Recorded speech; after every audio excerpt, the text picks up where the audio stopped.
sir. The contract's been signed. It's been delivered. And I've never seen you so psyched out in my life, man. Well, you know, brother, like always, Hulk Hogan's timing is impeccably perfect, brother. You know, everything seems to be falling into place. The momentum is already there, man. The contract's been signed. I know exactly what I have to do. That's why, Jimmy Hart, it was a smart move on your part going to St. Louis. Contracting the brothers that make the most famous monster truck of all, the Bigfoot monster truck. And as they signed the documents in blood, the guaranteed was ensured that the truck that they built for Hulkamania will be so strong, so powerful, so big that it'll make Bigfoot look like a micro machine, dude. And along those same lines, brother, I plan on chopping that giant down to size, and he'll look like my shadow at high noon after I put him in his place, brother, because no matter how big he is, I can overcome the odds. You know, lightning will strike twice in the same place, brother. In Detroit, Michigan, I've already beat up one nasty big giant and laid him to rest. And whether he's his relative doesn't matter, brother. 2 times, I'm gonna do it, brother. I'm gonna take this big nasty giant, and his lightning will strike in the same place. I'm gonna press him over my head, brother. And as I slam him through the mat with the whole world watching, and as he says, please, Mr. Hogan, don't do it to me, I'm gonna lay him to rest right next to his father, brother. And that will seal the tomb that will make Hulk Hogan immortal forever and a day, brother. So get ready. Machine versus machine first to humiliate him and embarrass him. And then the largest pythons in the world will rise to the occasion. And as I start to rip the neck brace off, as I prepare to press him over my head, the whole world will shake. The Richter scale will spin around, and the immortality will be etched forever and a day in the epicenter of Detroit, Michigan. So what you gonna do, big, nasty, filthy giant, when Hulk Hogan... Hi guys, welcome to Trip Around the Multiverse with your man Triple H, Hollywood Hulk Hogan that is, aka CY Chung, with my co-host. The man with the 24-inch python, brother, Carl Charles. Alright, now today we are looking at Hulk Hogan's WCW title losses. Yeah. And oh Jesus. Right. Yeah. Now, the first title loss against the Giant, aka Paul White, aka the Big Show, right? Yeah. Halloween Havoc 95 on the 29th of October 95. Okay, so this was a precursor. The precursor to this was the Monster Truck Sumo match on top of a high-rise building. Yeah. I think on top of the stadium, or I don't even know. It was something stupid. That Hogan won, right? And I get it. Okay, so this Monster Truck, whatever, sumo match, the trucks are tied together, they're pushing each other. It's like, yeah, but they're either going to go one direction or the other. It's not as if it's an actual wrestling match where you can really adjust the power of your cars to a certain point where, if it was a race, it's different. But it's exactly. It's got to be predetermined, completely pre-choreographed, you know? Yeah. It's made no sense. Yeah. So Hogan and Giant brawl afterwards. Hogan knocks Giant off the building. Oh no, brothers! What's up? Oh no! What happened? Oh no! Comes out for his match later on in the pay-per-view. Yeah. Gets the mic saying, "Sorry, I basically killed the Giant." Except that, I mean, and then the Giant comes out. Yeah, there's like, wait, what? There was no dramatic thing to it either. Literally just come out. You're like, oh, okay. You could have milked this for a bit longer, but no, he's gonna not even that you came out injured and pretended to have all right, first of all, this is Paul White's first wrestling match. Yeah, isn't it? Yeah. It's kind of silly to put a guy in a title match against someone like Hulk Hogan, who is not known for carrying people, in his first match. Mm-hmm. I'm watching Big Show and I'm like, it's very light stuff that he's doing, very basic stuff. Obviously, because he don't want to hurt Hogan and stuff like that, right? But it's just like he's trying to hit the areas with more muscle. At least he's aiming correctly, but it just doesn't look great. No. At all. I mean, like he's much better later on, but his setting is a bit weird because it's like a bit pantomime. Yep, big time. Yeah. And this is where this match is 15 minutes long. And it was like... It felt like an hour. Yeah. It was. Yeah. Like All you I saying. can say was glad that it ended, and the Big Show bear hugged Hogan, and then the Yeti came out and also bear hugged Hogan. Yeah, that's the PG way of saying it. Yeah. Yeah. Okay. First of all, Giant did his choke slam. Yeah. Yeah. Hogan hulked up from the choke slam. Okay. Yeah, So instantly as we killed do, him. as we say, Hogan just nullified Big Show's finish. Mm. To be fair, though, it's the first time he used it, so you might have not thought it his finish or whatever. But still, in either case, because like it's not like it's a bog standard choke slam either. His one's quite, the whole I go down with you. So yeah. So And he went full body down, like almost he went bottom flat. yeah. So Okay, so Hogan hulks up, 3 punches, big boot, Giant staggers, being dazed, right? And which is funny because Hogan's showboating. And instead of like being not rooted to the spot or something, Giant's selling the daze, but he's always keeping Hogan in his eye line. So when Hogan's moving, he's also moving himself yeah. to keep his body directly where Hogan is. And it's just like, whoa, no, you shouldn't be doing that. Irate body slam leg drop. And then Jimmy Hart hits the referee. Yeah, because he turns on him. Yeah. Jimmy Hart hits Hogan with the belt, who no-sells it. Yeah, which I was like, again, I was like, this is typical Hogan match. Cool. Yeah. Giant does a bear hug. Kevin Sullivan hits Hogan while he's in the bear hug, right? Which I was like, okay, it's kind of neat, right? That they are the Dungeon of Doom. Macho Man and Luger come out. So Jimmy Hart KO's Macho Man with a belt shot. It's like, wait a minute, but he Hogan and Hogan no-sold it, so like, yeah.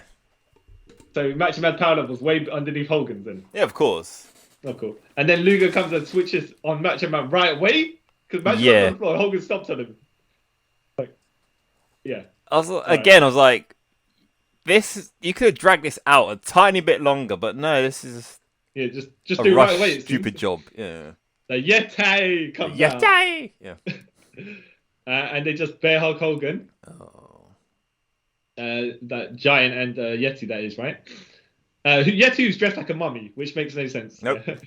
All right. So then afterwards, when they finally let the Hogan go, Lex Luger lifts Hogan into the torture rack. Then he torture racks Macho Man. And then the referee raises the Giant's hand, and Giant poses with the title as though he won it. And then commentary says it's a DQ and Hogan's still champion. Yeah. Right. And then we find out on Nitro that actually there was a clause in the contract that was signed for the match that says it can change on a disqualification. Yeah. Except then a Giant gets stripped of it because of shenanigans as well. It's like, what's the point? None of this makes any sense. But to point out, Hogan is in his black wrestling gear for some reason. He's not in the yellow anymore, right? No. So Because he had to... The story was he had to indulge the darkness to take on the Dungeon of Doom.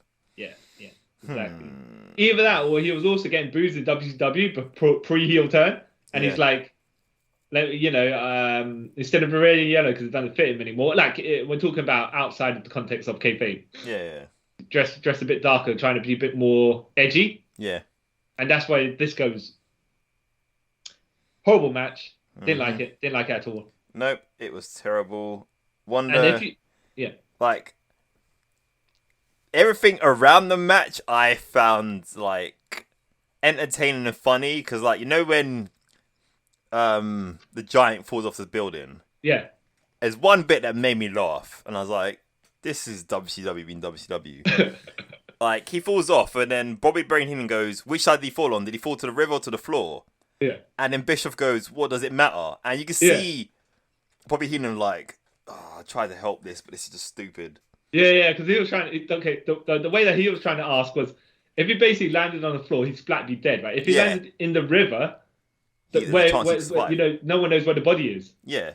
Except, obviously, if he hits the river at that height, he'd be dead anyway. But the point is, he's trying to say, where's the actual body? Yeah. Trying to help the story out. And then Bischoff just kind of like kills it by saying, what does it matter? You're like, oh God.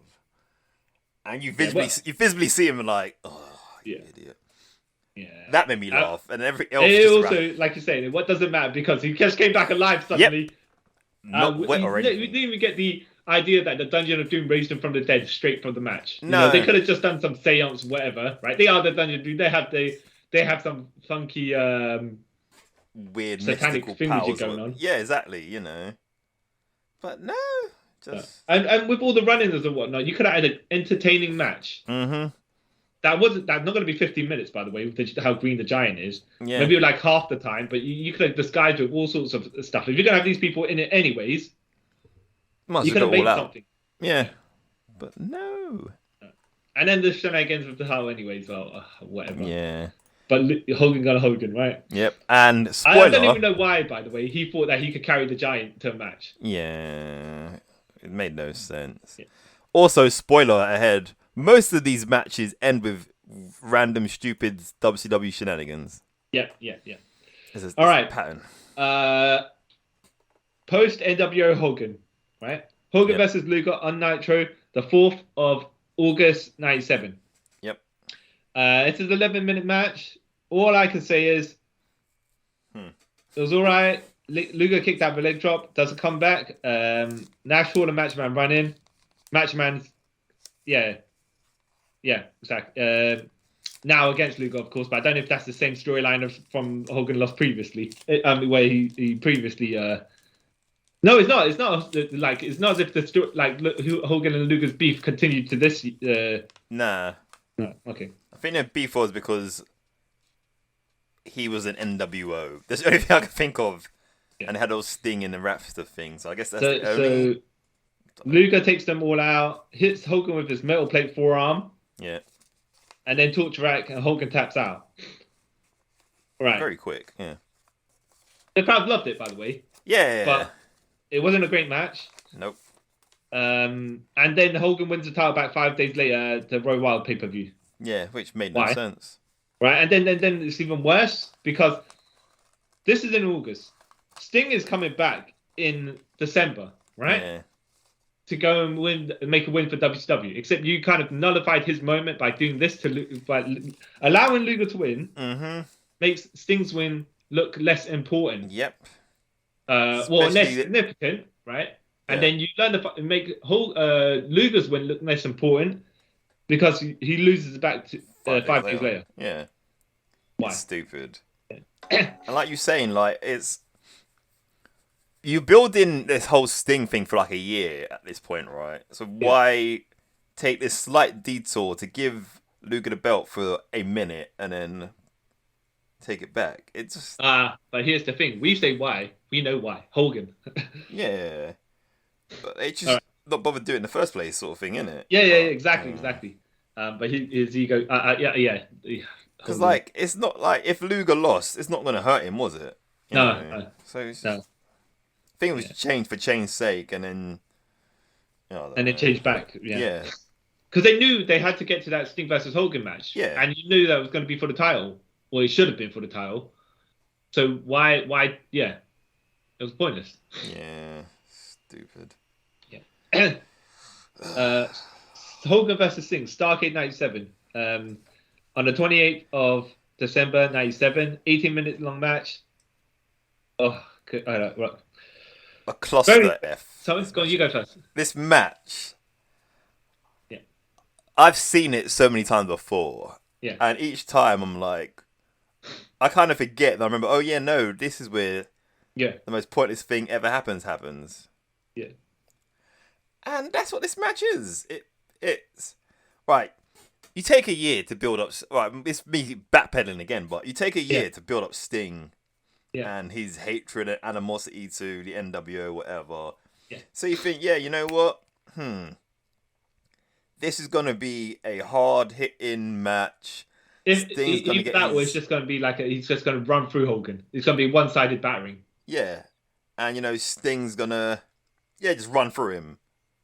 No. Hogan's going to get his crap in and, basically dominate the whole match. Yeah. And then the ending is the most stupidest thing ever. Yeah. And contradicts everything about the whole thing. Yeah. Oh, God, it just makes me angry. So, you're talking about ending 1, right? Because there's ending 1. 2. Even ending 2 stupid as well. Yeah. No, because ending 2 doesn't make sense because ending 1 didn't make sense. Yeah, exactly. So it's like you're just doubling down on the stupidness at this point. Yeah. But I did find something funny where Hogan gave Sting a suplex, all right? Yeah. And when Sting gets up, no sells it, and Hogan's telling Fear, like, oh no, look what he's got up from the ground. And then Sting does a crotch chop. Like, what? Wait, what? Okay. Wrong company, dude, but alright. Yeah. But Hogan dominates most of his match, and he even uses a baseball bat on Sting on the outside, in full view of the referee. So yeah, WCW is a bit weird because whatever happens inside the ring happens inside the ring, right? That's where the rules are apparently. But outside of the ring, anything can happen. Yeah, and it's just like because what the ref is counting out, the count out by is more prevalent over any disqualification or something rule. I don't know exactly. I don't think you're meant to know. Yeah, well, they need to make it clear in WCW that everything in like, as long as they made it clear, anything inside the ring takes place. Is that's where the referee has control. Outside the ring, he does not, but all he can do is count them out. Yeah, but no. Which is super irritating. Yeah. So big boot, leg drop. This is where he gets the 3 count. Except that it's meant to be a fast 3 count. Yep, but it's the slowest 3 count I've ever seen in my life. Yeah, well, the slowest fast 3 count you've seen in your life, yeah? It was just a normal count. Well, here's the thing. Here's the odd thing, right? So the referee Nick Patrick, right? Yeah. He was told to do a fast count, right? But then he was told later on to do a normal count.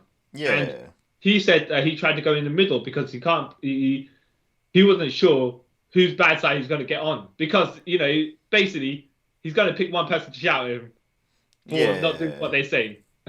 So he tried to do in the middle of a count, which is stupid. Which comes off as essentially a fast count and Sting kick out afterwards, except that it was a normal count it was a slightly faster count, right? Yeah. And Sting kicks out. But basically, Hogan pins Sting clean. Yep. Like, what? After he beat up Sting for the most of the match as well. Yep. Yeah. And, then Hogan grabs the top and walks out. Bret Hart grabs Hogan, throws it back in. It's not going to happen twice. No one's going to get screwed again. Yeah? Yeah, but no one got screwed because he got pinned legit. Yeah. Okay. So gets thrown in the ring, 2 stinger splashes, Scorpion Death Lock, and then Hogan taps out. Right? It's like, and then WCW locker room come out and celebrate Sting, but it's like, but what are you celebrating? Yeah. Like, he lost cleanly, and then just because Bret Hart come out and said, "This isn't fair."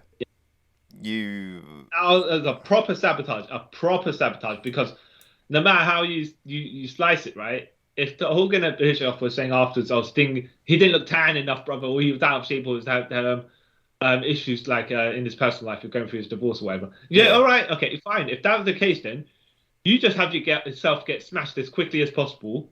Yeah. Right? Get your NWO run interference, and Sting baseball bat them. You take an advantage for a little bit, yeah? Sting then does his, chest beating no sell. Stinger splashes, done. Yeah. Stinger splashes, Scorpion Deathlock, done. You could get that all done in 5 minutes. Yep. Did you watch, by the way? You didn't have to, right? But as a follow-up to this, they had a rematch the next day on Nitro. Yeah. 29/12/97, right? Yeah. Which went to a non-finish. Okay. So I watched it, by the way, and it was ever so slightly better than this. Started off as it should. And the reason it went to a no finish is because Nitro cut off air, and then they broadcast it on Thunder because they won it on the first episode of Thunder, which was on January the 8th, 98, right? Yeah. That's when you got to finish. And this is where there was an odd finish as well.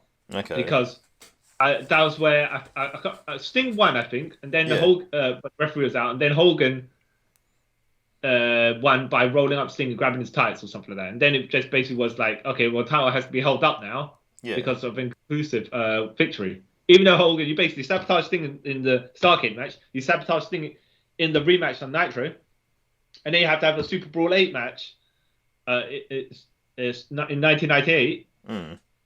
to finish off what you should have done from the very beginning, which I also watched. And it's like, oh my goodness! Of all these matches, the Starrcade one, the Super Brawl one was the best one that kind of went in the direction it should have. Except that it's way too late now. You know, you took 3 matches to get to the one match that you should have done.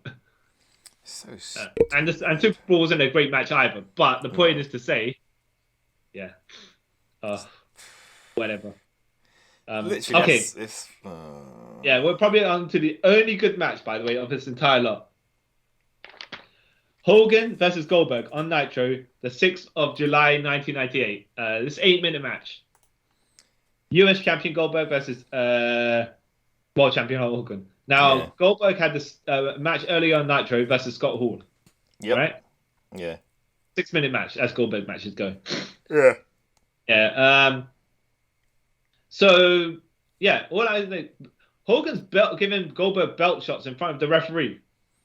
Mm-hmm. I'm like, why is it in all Hogan matches he does this and the referee doesn't do anything? That's what I've never understood. Some of them do. If it's a no DQ or it's a pre-match, or if you're saying outside of the ring, like before the bell rings or whatever, if you're saying, even if you're saying that area outside of the ring where referee's doing the count, fine, right? Yeah. But in the middle of the, unless it's a crooked ref, yeah, I don't know. Yeah. But then Goldberg grabs the belt, and Hogan. To be fair to Hogan, when he needs to sell fear, he does, right? Yeah. He does it so everyone can see how fearful he is, yeah. And he thinks Hogan's going to whip him, except Goldberg's going to whip him the belt, but Goldberg throws it out of the ring. I thought a smart move was Goldberg had Hogan in the full Nelson, and Hogan does the donkey kick low blow. Yeah. To get out of it, and the referee was checking Hogan's face, so he didn't see the low blow. I'm like, oh, okay, cool, fine, right. Outside, Hogan gives Goldberg a chair shot. Then he tries to give him a second chair shot, which Goldberg puts his arm up, and then it was weird because it was like, right, I'm not gonna make contact with you, so I'm gonna have to make light contact with you because you put your arm up, and then he hit him with another chair shot. But Hogan, to be fair, his chair shots are really light. Mm. Even if so he's not. It's too light, by the way, but he's been too safe. That's what I'm saying. Yeah. Hogan slam gives Goldberg 3 leg drops, right? But okay, so you see 2 leg drops hit Goldberg, and then Kurt Hennig comes down, and you hear the thump of the 3rd leg drop, and the commentary say it, I think. Yeah. But you don't actually see it because the camera cut away. Kurt Hennig comes out. Goldberg kicks out 3 leg drops. I'm like, okay, cool, nice. All right. Hennig comes out. He goes to interfere. Well, before he can interfere, just steps on the ring. He steps towards the ring, right? DDP and Karl Malone come out. Yeah. And Karl Malone gets a diamond cut to Hennig. Hogan gets distracted by that, gets speared and jackhammered. I'm like, okay. Right? Yeah. And then, good stuff, Goldberg. You won the title. Funny enough, I found this quite entertaining, actually.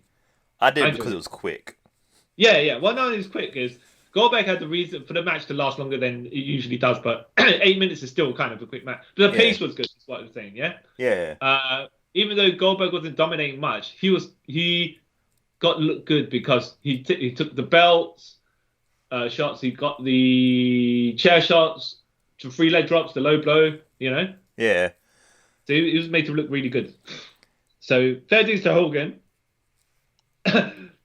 Yeah.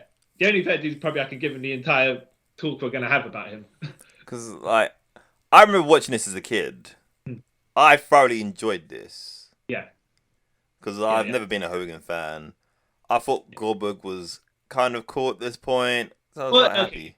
I'll tell you the thing about Goldberg is when you're a kid, you see, he had the same, I don't want to say gimmick, but the idea of the character that Hogan did, where he was just a big buff, super large guy, smashing through people. Except that he has intensity, and Hogan doesn't. Yeah. Hogan's cartoony, Goldberg isn't. Yeah.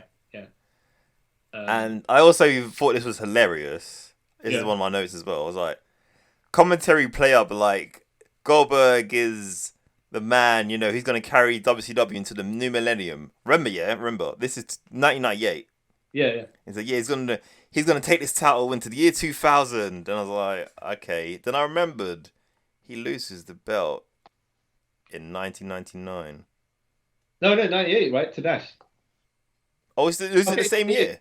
Yeah, Stargate 98. Yes, there you go. So it's like, you lot kind of blew your load a bit early, saying that he used to be the man of the millennium, and he loses it 6 months later. Yeah, exactly. To be fair, he probably should have kept it till the millennium. They could have done it with the Goldberg gimmick. Yeah, he could have. That's the thing about it.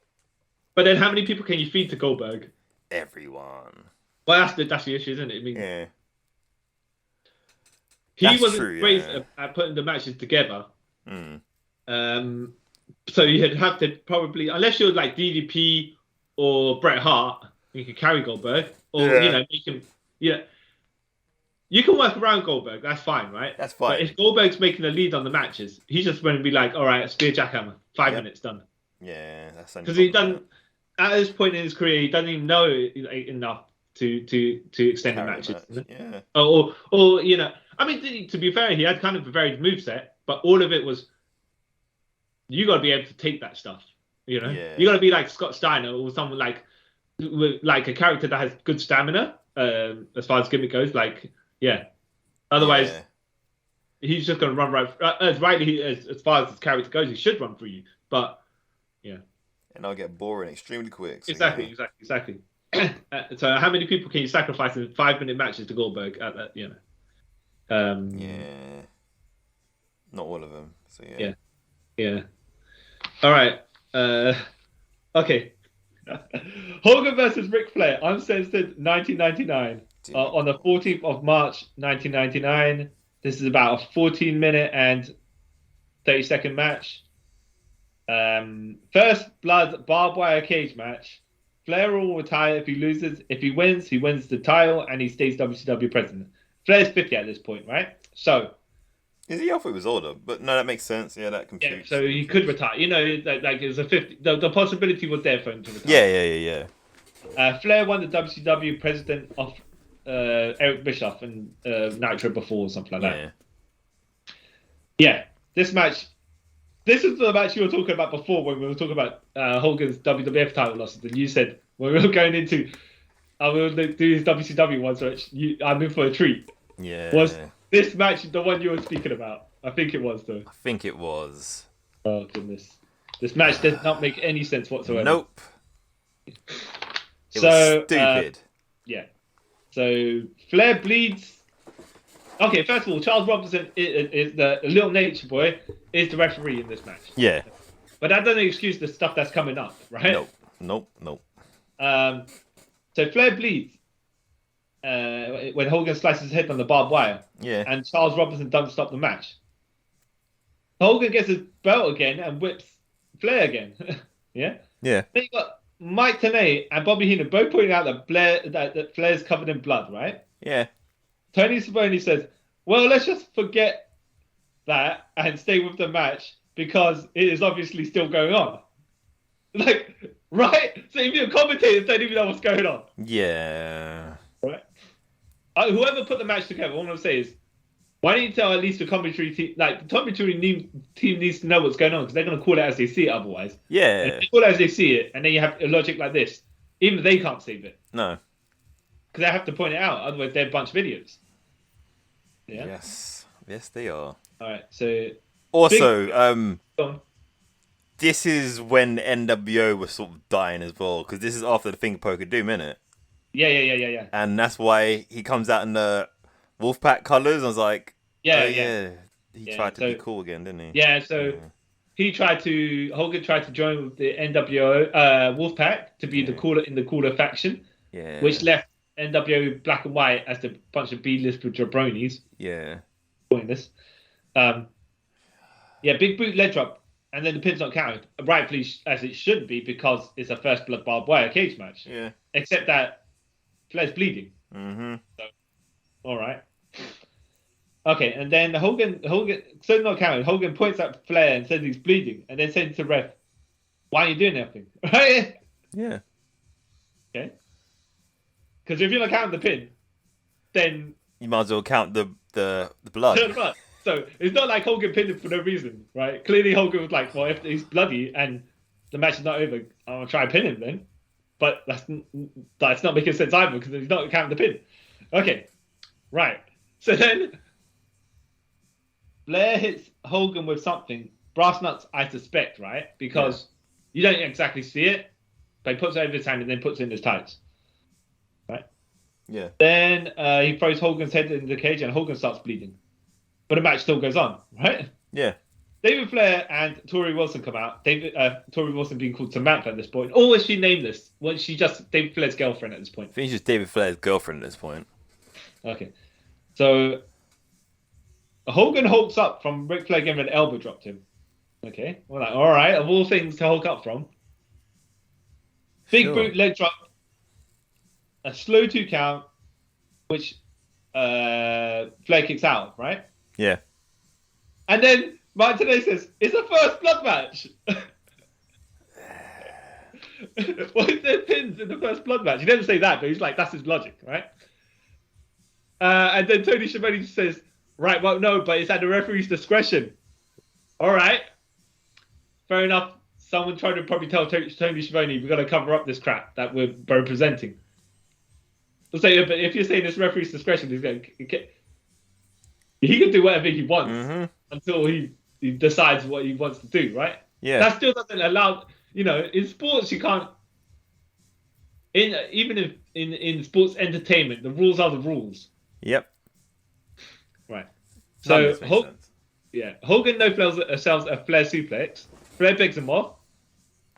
Flair pushes Hogan into referee. Low blow by Flair, right? Yeah. Arn Anderson attacks David Flair, hands Ric Flair a tire iron. Yep. Hogan gets carried by the tire iron. Figure 4. And then the referee fast counts Hogan's shoulders on the while they're down, right? Yeah. So he should have probably realistically done the hand raise thing because he's KO'd then, right? And if you're going to make it like Flair won from the figure 4 / submission, it could be like a knockout from the submission because the pain was whatever. But, you could have done that instead. Not that it really matters at this point because none of the rules matter. No. Okay, so then Heenan, Bobby Heenan says, unbelievable match, guys, unbelievable. And all I could think was, indeed, Bobby Heenan, indeed, unbelievable. This is how I would describe this match. This match, like, I didn't even actually know what the match rules were, because in my notes I have it here is Hogan versus Flair in a razor wire steel cage match. Yeah. For the WCW title and membership. You put First Blood? No, I even put for the ownership of WCW, maybe? Because I had no idea what this match was. Yeah. That's why it just confused me even more. I was like, wait, I'm pretty sure someone says the First Blood halfway through, but then why are they doing this? Yeah, I had to check it because I was like, right, when I was looking at the list of the matches, then you see the title, what it's called, but then you're like, wait a minute, but if the rules don't apply, what's going on? Yeah. This makes no sense. It just angered me. I was like, this? And then so then it makes Flair, look, all this stupidity, it feels fun. Yeah, I don't know, right? But because it makes no sense in a frustrating way, Hogan protects himself because he won the match, but the referee didn't count it. Yeah. Flair wins the match by all sorts of interference, right? But it's like you don't look good coming out of the match. No. No one looks good. Yeah, all I have to say is Hogan is you got protected so much because you basically won the match and then you got KO'd. Yep. And then the referee wouldn't count it. So the only one that looks good out of here is you, except that you don't look good because we know politically you probably come out with how the match got put together. Yeah, you probably came up with this weird ending. Yeah. And when you say he doesn't look good, I mean like it's not great in ring skill. Let's put it that way as well, right? No. And he doesn't work magnificently as either. No. He only looks good because of how protected he is, not because of anything he did. Yeah, it's a bunch of rubbish. Yeah, exactly. Don't watch. No. Hogan versus Sting, Full Brawl 99. This is the one I said that you're in for a treat because this was so stupid. All right. So the 12th of September 1999, right? A 14-minute match. What did you hate about this match? Because clearly you're hating on it, right? Because this is the Wait, is this the Full Brawl one? Yeah. The whole insanity of the end made no sense. People jumping in, and then this other person comes in, and this person comes in, then swerve. Oh, just Yeah. a mess. Well, I don't know. I'm gonna say at this point, after watching all these matches back to back, the layout is kind of the same. Protect Hogan. Yeah, that's what I'm saying. That's what there's a theme through all these matches. and protect Hogan with interference and whatnot. So, yeah, I'm not surprised this happens. In fact, if it didn't happen, I'd be waiting for it to happen. Yeah. And then that'll tell me how long the match might go, because they're going to start interfering towards the end of the match. Yeah. Because as soon as someone starts coming out, like, yep, this is the last closing minutes of this match, because this person's going to come out and he has to fight this person off to make it look like Hogan's overcome. He had to go through all the odds, but then he came up short. You're like, you don't need all that. So Hogan does chain wrestling at the beginning, though, surprisingly. Yeah, I was surprised by this. Like, he could do this at some point. Yeah. Yeah, well, that's the thing, right? So they did some arm locks, hammer lock. Hogan does the drop toe, and I'm like, oh, but it doesn't fit you to do that stuff now, because you've never done that stuff in your life before. No. Yeah, so it's like it's not to say he don't have. Okay, he tried something, right? But it just didn't fit his wrestling style. Yeah. Like if he busted this out a couple, every now and then, I'm like, oh yeah, he can. Yeah. But his whole WCW run, I don't remember him ever doing any of this stuff. Yeah. So it's weird out of nowhere he's doing it now. You're like, oh, okay. In your late 40s, cool. Hogan suplexes Sting and Sting no sells that, right? Sting does 2 Stinger splashes and Hogan starts to stagger out, except that Stinger's going for a third one. Yeah. So Hogan has to stumble back a little bit. Yeah. Only to move out of the way so Sting can miss that third one. Like, what? Like, why even bother? Yeah. But that was the sequence. That was what they meant to do. I think he just he thought Sting was going to go straight for the third one. Maybe because we didn't see the camera, maybe Sting played to the crowd a little bit and then went for the third one, and Hogan started moving before that. Yeah, possibly. Sting misses. Hogan hulks up. Punch. As you know, the 3 punches and the big boot. Yeah. DDP KOs the ref with Diamond Cutter. Yeah. Drag Stinger. Oh no, hold on. Wait. Okay, clearly I missed something, right? Because in my note, I think does Hogan get knocked down somehow? I think so. Yeah, he does. Was it Diamond Cutter? No. I think no. DDP comes out, hits him from behind. He goes down, and then he diamond cuts the ref. Yeah. And then he drags Sting over Hulk Hogan, right? Yeah. And then he wakes up the ref to give for a 2 count. It's like, what? Okay. Yeah, that makes some sense. Right. Hogan hulks up, of course. As you do. Bret Hart comes out to attack DDP. Sid gets in, gets a big boot. Luger comes in, gets a big boot. Right? And then Hogan's like, red and yellow Hogan, by the way, right? Yeah. Hogan's like, look, it's Luger. You can't trust him, Sting. Because Sting's got a bat right at this point. Yeah. You can't trust him. He was the one. He's trying to say stuff. He's trying to be mean. He's trying to be out of order. Whatever the storyline's going on, right? Yeah. And Sting stalks over towards Luger, near Hogan. Then he hits Hogan twice with the baseball bat, like once in the stomach, I think, and once in the back. Yeah. KO. Well, hold on. Once across the shoulders, right? But we were meant to pretend that he hit the back of his head because he puts a fucking deathlock and the ref calls it right away as though Hogan's knocked out. Yeah. I'm like, you know what? I mean, here's the thing, right? These matches can be fun, except that they aren't. Yes, you are correct. I even tortured myself again, right? First of all, finish. Any other things you want to say about this match, and then I'll tell you a bit more about something else. Yeah. Why did Bret Hart come out at the beginning to wish them both luck and then leave? Yeah.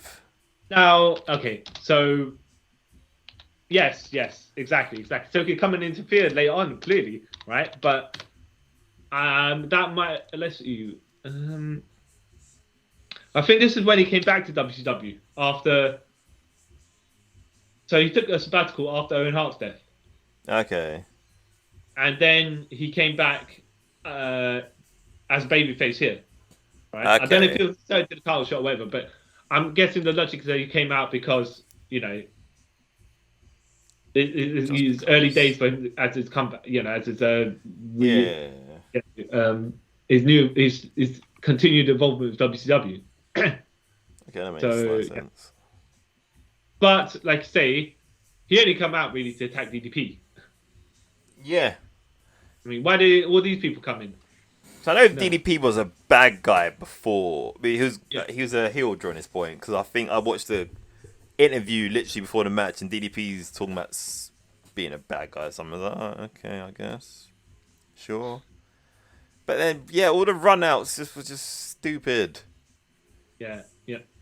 And another thing, all right, Hogan, I didn't know who was the heel or face in this match. Yeah. Like going into it, who was what? But then, sorry. I just realized something. Right, I was looking at my notes. DDP KO'd the ref, and I wrote Diamond Cutter. Right. Yeah. But clearly is DDP KO'd the ref, Diamond Cutter and Hogan, and then Hogan kicks out. That's what it was. Yeah, that sounds about right. Yeah. So I didn't know who was a heel or face. So and then realized, okay, they're both faces going in. Yeah. Cool. But then not even halfway through the match, Hogan starts choking Sting with the cable for the camera. I was like, that's not a face thing to do. Okay. Well, what's strange with Hogan's moveset is that he does eye rakes, throat chops,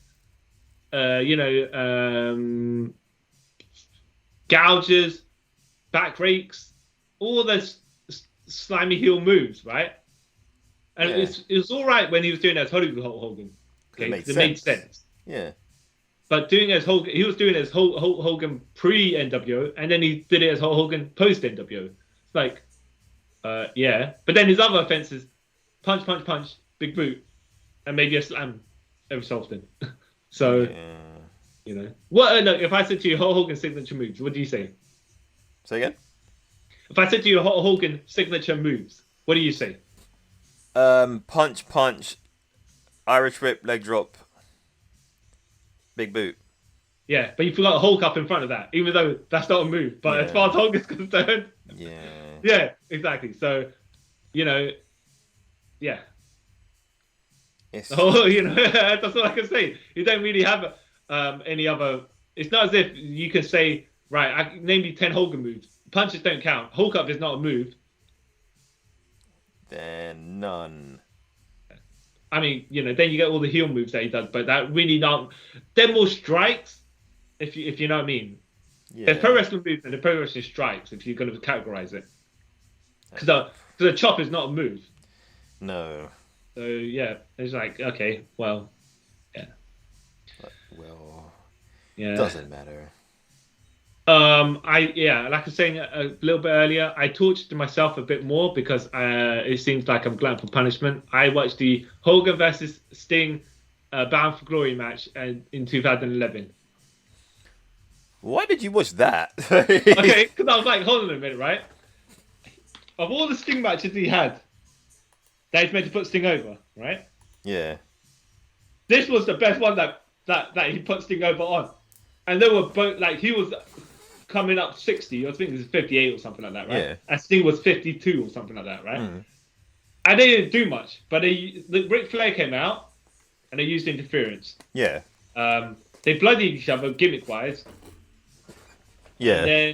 And then basically took all the shortcuts. And you're like, you know what? This is actually quite a fun match.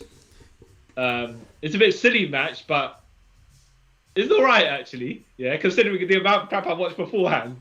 Yeah, that makes sense. And then you had but this is great, right? Hogan lost, tap out, Scorpion Death lock, right? Yeah. But only because he knew he was going to get the moment in the sun afterwards, because it was the Immortal. Yeah. Bubba Ray, Scott Steiner. I can't remember who else, right? But they were Garrett Bischoff. Bischoff himself maybe. Garrett Bischoff, the referee. Yeah. And they all started hitting Sting with the chairs, with different chairs. Mm. And then he stumbles over to Hogan. Hogan, help me! Hogan, help me! You know, Hogan's like bloody and like in the turnbuckle. You got to help me, Hogan. I'm dying here. right? But to be fair, they built it up quite well. Yeah, it did. And then Sting staggers back, like they grab Sting thrown back in his corner, so all their backs to Hogan. And Hogan then looks at the crowd, mean mugging as usual, yeah? Started hulking up, yeah? Gonna power the crowd behind you. What you gonna do, brother? They all run towards Hogan. He doesn't move to them. They run towards him, right? Yeah. And then, no, yeah. So, wait, Hogan hulks up. They turn around. Sting does the chest beat as well. So they run towards Hogan to try and take him out. And then, yeah. So it's like, and then their faces celebrate. I'm like, you know what? This is enjoyable stupidity, right? This, with the amount of interference they had, all the people coming after as well. Not a huge amount of interference, but between Hogan and Sting, who couldn't do much, and Ric Flair being there to take some of the match as well. Yeah. It was quite fun. It was and a good moment at the end as well. Feel good moment. But Hogan's bothered when Hogan wants to look good. Yeah, of course. Obviously, if they didn't have that bit at the end, Hogan would have done anything nice. Yeah, he would have sabotaged. He somehow sabotaged the entire match to make himself look good at the expense of Sting. Yeah. But then he ruined Bobby Roode's moment later on because it was Kurt Angle, Bobby Roode for the title, and this Kurt Angle's the champion, and Bobby Roode was meant to win the title. I think that was their plan for in TNA. They built it up. Except Hogan, it turns out, says, no, because I want to have my moment that the crowd cheered me for when I turn face. Mm. And if Bobby Roode wins the title, people come out the pay-per-view reporting Bobby Roode won it, and then my moment will get buried slightly underneath his. So let's sabotage him and make sure he loses. Classic Hogan. Yeah. So then Bobby Roode loses. On their Impact next, James Storm wins the title. Yeah. Like in like a minute and a half. And then Bobby Roode has a match with James Storm because they're buddies, right? Yeah. And James Storm was like, "This should have been your moment. I'll grant you a title shot." Bobby Roode turns heel, wins the title, and he's like, "Okay, fine, but did you have to go this way? Well, you didn't really have. You didn't have to. No. Son of a bitch. Anyway, so that's sidetracked, but that explains why that match happened. Yeah, that's terrible. Bothered when he's bothered, but when he's not bothered, which is most of the time it seems. Yeah, 5% of the time he's not bothered. So are we saying there's only one match of these 6 matches to bother watching, and that's the Goldberg match? Yeah. So if you want to see stupidity, you can watch the Ric Flair Uncensored match, right? Yeah. And if you hate yourself, watch that one. Yeah. And if you hate yourself, even if they include the matches that I didn't watch that you didn't watch, right? Yeah. The Goldberg match is still the only one I'd recommend.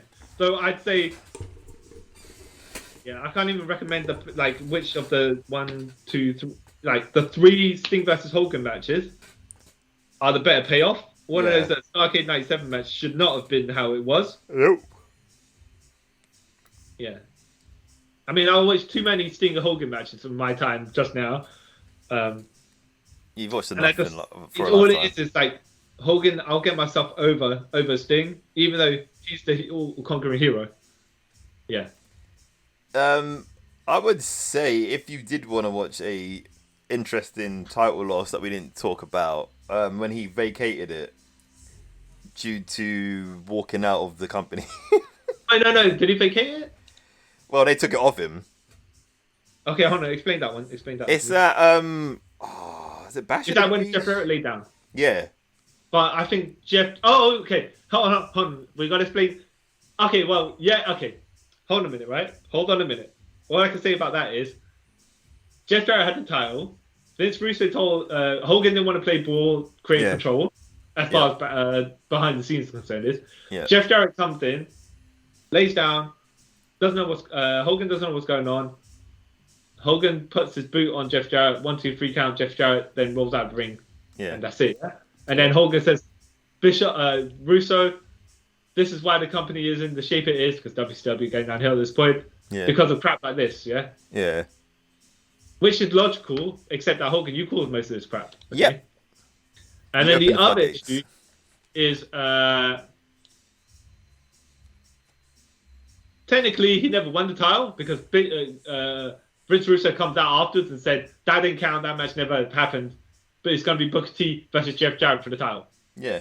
So I don't know if you want to say it counts as a title loss. Somewhere I saw it's counted. I was like, okay, that's weird, but all right, sure. Oh, really? Because, okay. Where I saw it wasn't counted. Where did you see it counted? Some website, but to be fair, the website they call Goldberg Goldtard, so. Okay. Yeah. I think officially, okay, yes it is, but officially it's not counted as another. Jeff Jarrett's title reign continued until he lost to the Booker T. That's what it was. Yeah. Right. But yes, it's an interesting point. We didn't mention it. Still though, that didn't help anything. Yeah, I just don't understand. Yeah, not good overall. Not good at all. Yeah. This did not change my mind on him at whatsoever. If anything, it backed up everything I thought of Hogan. Yeah. Which is great. Yeah. I mean, he's good in short bursts, right? Maybe. Look, let's just say Hogan matches go under 5 minutes, yeah?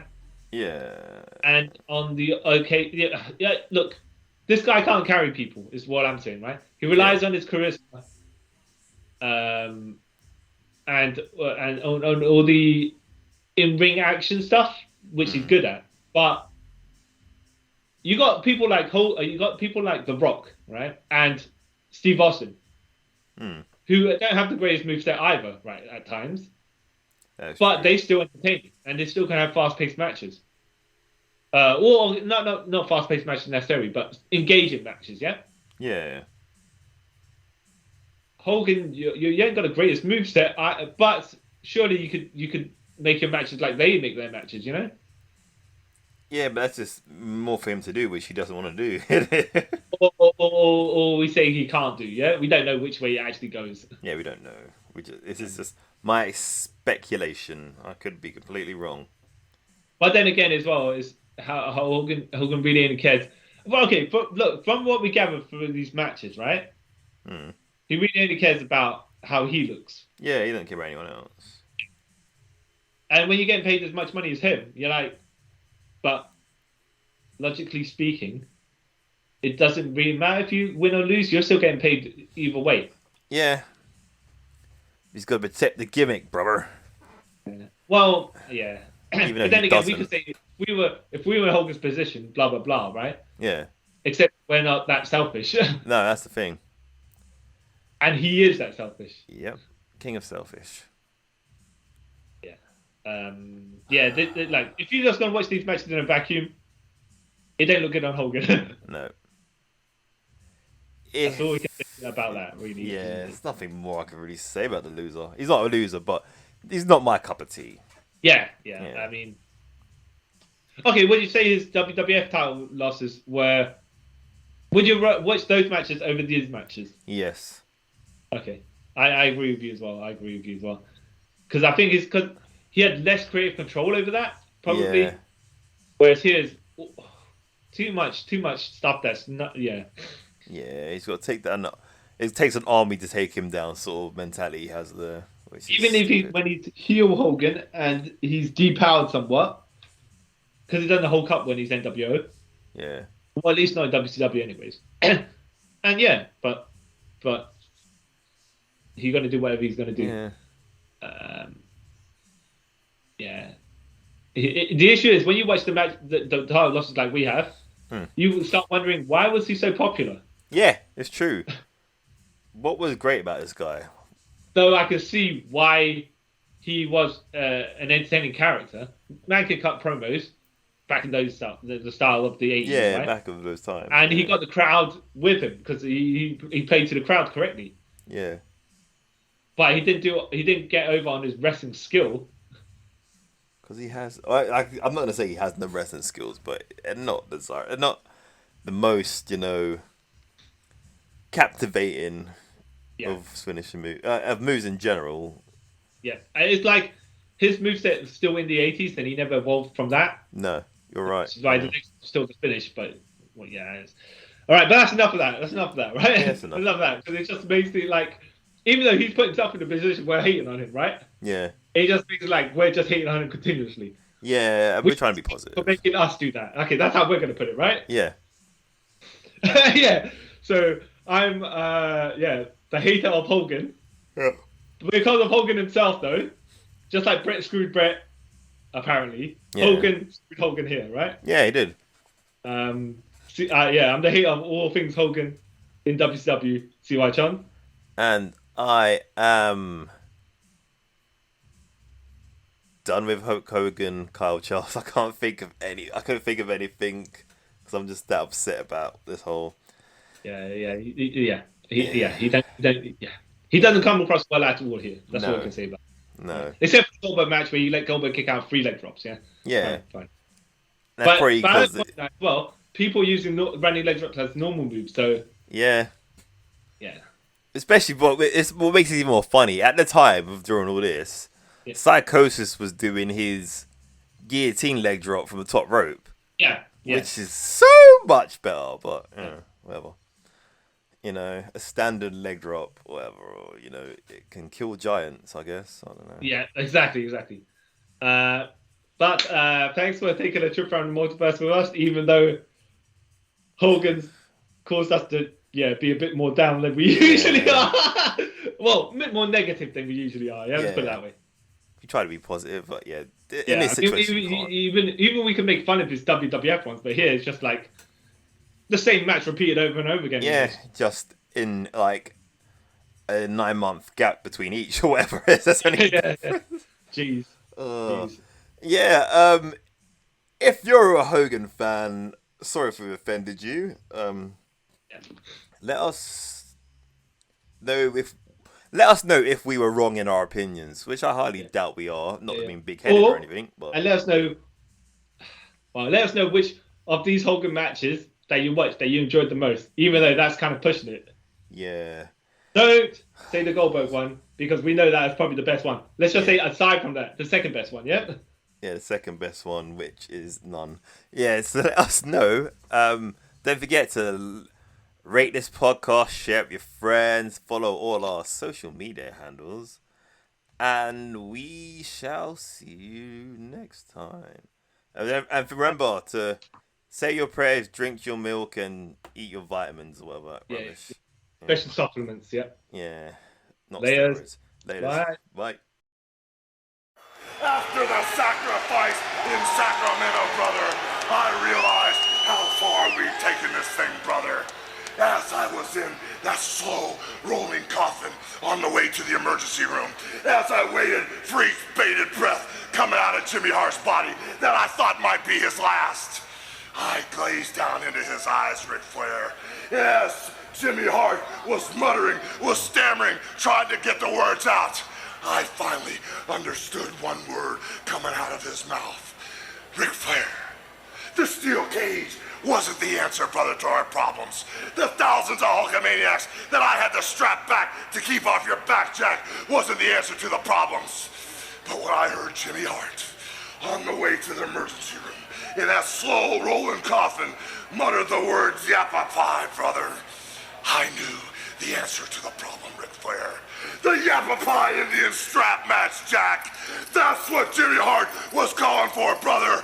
And now that I know, with the powers to be watching my back, I can box you in contractually. I can corner you in, brother. And if we are bonded together with the leather man, if we are bonded together with no one in our way, as I strap that flesh, as your flesh bubbles and burns over your whole body, you will understand, my man, what the Yapapi mean by the Indian strap match, Flair. I'm calling your bluff, man. I'm the greatest wrestler of all times. And when I strap my wrist to yours, brother, the transformation, as my eyes roll in the back of my head, as the smoke comes out of my nose, the leather will be your last lifeline to the professional wrestling world, brother. I will beat you within an inch of your life, and in the Yapapi Indian strap match, Ric Flair, I will prove that you will bow down to me for an eternity, brother.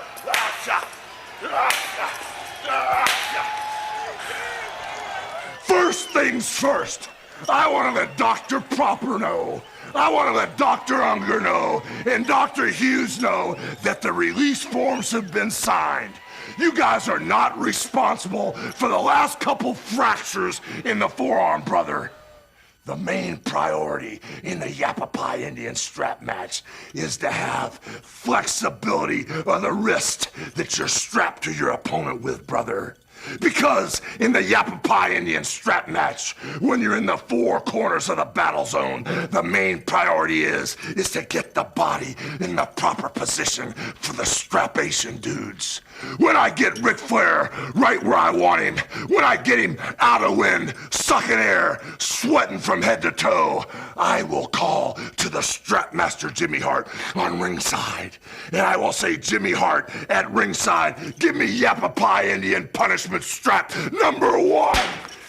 As I strap your body, Ric Flair, as you scream to the heavens for mercy, as I see your skin start to bubble off your body, you will drop your knees and you will say, please, Mr. Hogan, please, I can't take it anymore. Please, I'm sorry I crossed the line.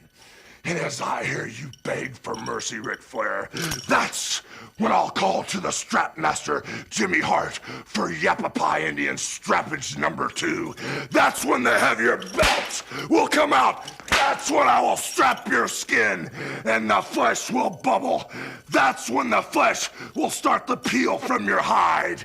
And as I see the raw pink meat on your back, brother, I'm gonna take it to another level. I will transform from Hulk to Hollywood. I will double strap you with both fists, and you will scream to the heavens, please, Hollywood, don't hurt me anymore, and I will never stop.